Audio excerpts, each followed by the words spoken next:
온라인 당원 모집 이틀째 오늘 저녁까지 2만 7천여 명이 온라인으로 가입했다고 가칭 개혁신당 창당준비위원회가 밝혔습니다. 7개 시도에서 1,000명 넘게 입당해 정당법상 창당에 필요한 당원 수를 충족했습니다. 접근성이 좀 떨어지는 분들을 위해서 종이 원서도 저희가 이제 돌리겠지만은 중앙당 창당 요건을 온라인만으로 갖춘 사례는 처음인 걸로 알고 있습니다. 1,000명 넘는 당원을 모은 곳은 수도권 3곳과 대구, 경북, 부산, 경남 등 영남권입니다. 어제 신당 합류를 선언한 허은하 의원은 신당 합류를 타진한 다른 현역 의원이 10명을 넘는다고 주장했습니다. 재선의 문병호 전 의원이 내일 국민의힘을 탈당해 개혁신당에 합류하기로 한 가운데 금태섭 새로운 선택 공동대표, 민주당 내 비명계 이원욱 의원 등 제3지대 빅텐트 가능성도 꾸준히 거론되고 있습니다. 제3지대에서 신당을 추진하고 있거나 신당을 만드는 정당의 문호를 열어볼 생각입니다. 다만 국민의힘에선 여전히 성공 가능성에 회의적입니다. 부스러기 주워 담기, 이삭 줍기 이런 표현이 있지 않습니까? 그게 실제로 선거에 나가면 거의 효과가 없습니다. 가칭 개혁신당은 오는 20일쯤 창당을 계획하고 있습니다. 차별화된 정책과 비전으로 거대 양당의 대안임을 부각시켜야 총선용 이합집산이란 비판 피할 수 있을 겁니다. SBS 박찬범입니다. 대표님이 요청하셨어요.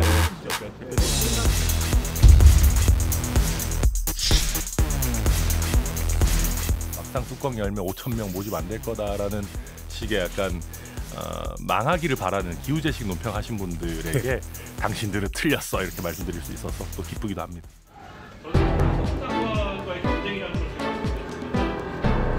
탈당을 공언한 뒤로 저는 하나의 흔들림도 없이 그래도 당이 변하는지 안 변하는지는 지금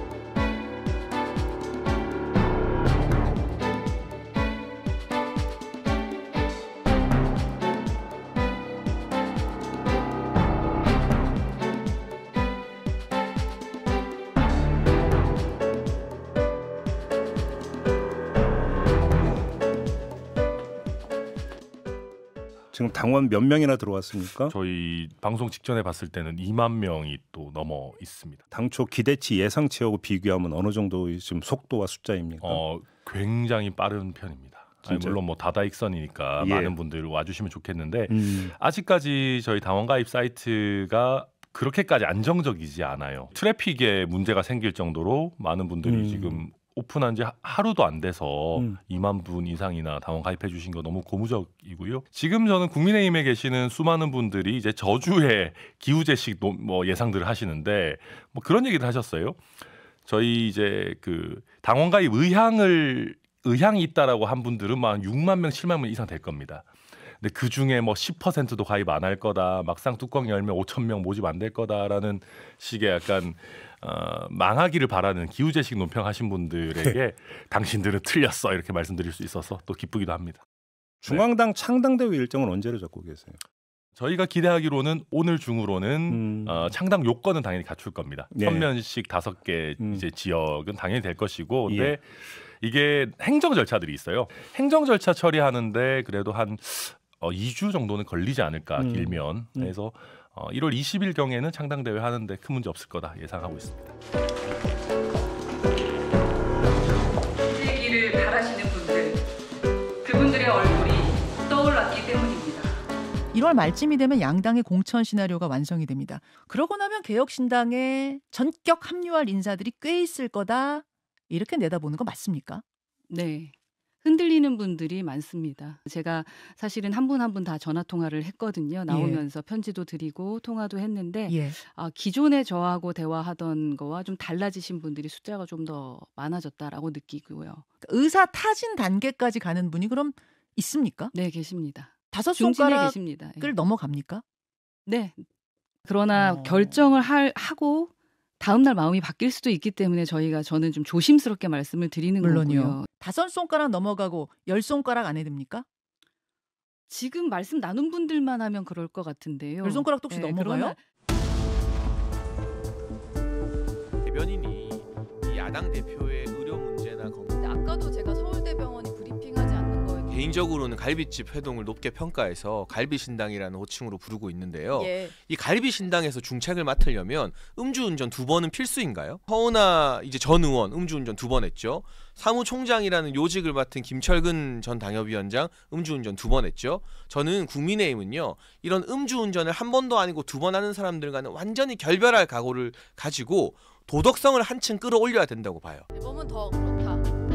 개선의 여지가 좀 없다. 당연한 거 아닌가요? 여기에 공감 안 하는 초점을 다 맞추고 있고 거기에 또 국민들도 관심을 보내주고 계시기 때문에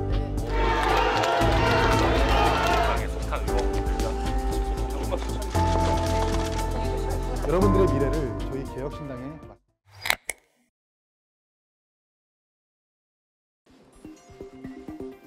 국민의힘 허은하 의원이 탈당해 이준석 전 대표가 주도하는 가칭 개혁신당에 합류한다고 선언했습니다. 허 의원은 오늘 국회에서 기자회견을 열어 문제는 용산의 국정운영기조와 불통, 느닷없는 이념 집착, 검사 1세계 인사, 또 대통령 가족의 처신이란 점을 인정해야 한다며 아닌 건 아니라고 말했습니다. 새로운 비대위원장이 오셔서 윤색을 한다고 급하게 인테리어를 바꾼다고 본질이 변하지 않습니다.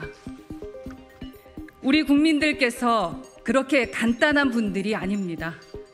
비겁한 자들에게는 세상을 바꿀 기회 결코 주지 않으실 겁니다. 이로써 이준석 전 대표 측근 그룹인 이른바 천하용인 가운데 김용태 전 최고위원을 제외한 3사람이 신당에 합류하게 됐습니다. 천하람, 이기인 2사람은 개혁신당 공동 창당준비위원장을 맡고 있습니다. 허 의원은 신당이 지켜야 할 가치는 자유라면서 양자택일을 강요하는 협박 정치를 끝내겠다고 강조했습니다. 지긋지긋한 양당의 진흙탕 정치, 강성 지지층 분노만 부추기는 정치, 그러는 사이 국민의 먹고 사는 문제는 뒷전인 정치, 누군가는 끝내야 하지 않겠습니까? 비례대표인 허 의원이 탈당으로 의원직을 잃게 되면서 의원직은 비례대표 후보 다음 순번인 테니스 선수 출신 김은희 코치가 승계받게 됐습니다. 현 21대 의원직 임기 만료일은 오는 5월 29일로 넉 달이 조금 넘는 시간 동안 의정 활동을 하게 되는 겁니다. 김은희 코치는 초등학생 시절 코치로부터 성폭행 피해를 입은 사실을 밝히며 체육계 미투 1호로 꼽히는 인물로 지난 2020년 총선을 앞두고 청년 인재로 영입됐었습니다.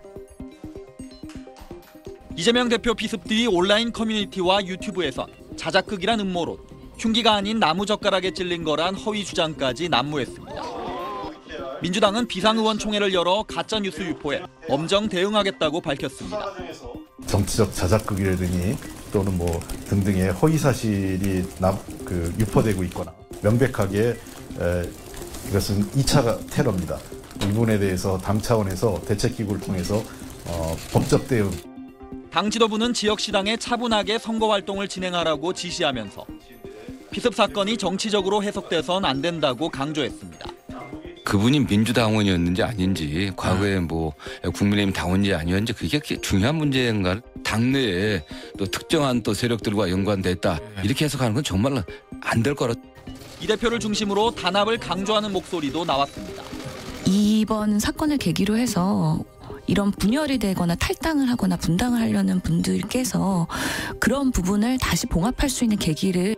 신당 창당에 속도를 내다가 이틀째 공개 활동을 중단한 이낙연 전 대표 측은 내일까지 상황을 보고 추후 일정을 결정할 것이라면서도 충분한 준비가 돼 있어 다음 달 초 창당 일정엔 무리가 없다고 말했습니다. 이 대표의 최후 결단을 촉구하던 비명계 원칙과 상식 의원들도 피습 사건을 규탄하며 이번 주 중 공동행동에 나서려던 계획을 잠정 연기했습니다. SBS 정반석입니다. 김경식 실장님이 이낙연 전 대표의 이른바 탈당, 창당 선언도 지금 이재명 대표 피습 사건 때문에 좀 뒤로 미뤄지고 있는 상황인데 네. 그렇다고 이낙연 전 대표가 뭐 탈당과 창당 뜻을 접거나 그런 건 아니죠? 그렇게 보입니다. 그러니까 사실 시간표가 좀 뒤로 수년된 건 맞는 것 같고요. 왜냐하면 이재명 대표의 저런 정말 있어서는 안 될 끔찍한 사건이 벌어졌기 때문에 저런 상황에서 예정대로 뭐 탈당 선언하고 그리고 창당 계획을 밝히는 것은 아마 민주당의 당에 대해서도 그리고 우리 한국 정치에 대해서도 기본적인 A는 아니기 때문에 아마 시기를 좀 뒤로 미루는 건 분명해 보이고요. 다만 그것이 이재명 대표의 피습 사건이 생겼다고 해서 지금 이낙연 전 대표의 어떤 결심 그리고 또 원칙과 상식 소속 국회의원들의 어떤 지금 행보 이런 것들이 갑자기 중단되거나 아니면 태도를 바꿔서 다시 당에 남기로 하거나 이렇게 국면에 근본적으로 변화할 만한 상황은 또 아닌 것으로 보입니다. 그래서 아마 이재명 대표가 수술이 잘 됐고 지금 회복 중이기 때문에 아마 당무에 복귀하거나 정상적으로 당무를 볼 수 있는 상황이 된다고 한다면 뭐 이낙연 전 대표 측이나 원칙과 상식 측에서도 예정대로 자신의 일정들을 이끌어가지 않을까 생각이 듭니다. 네, 윤천호 논설위원 보시기에는 어떻습니까? 지금 이낙연 전 대표 입장에서는 정말 뭐 이 피습 사건은 아무도 예상할 수 없는 상황이었을 테고 또 이 사건에 대해서 본인도 상당히 안타까워하겠지만 이걸로 인해서 이낙연 전 대표가 또 정치적으로도 상당히 좀 약간 더 불리해진 것 아닌가 이런 생각도 드는데요. 글쎄요, 뭐 이런 사건을 두고 정책 유불리를 따진다고 하는 게 좀 그렇긴 합니다만은 이낙연 전 대표가 어제 공개 일정이 없었습니다. 그다음에 오늘도 공개 일정이 없어요.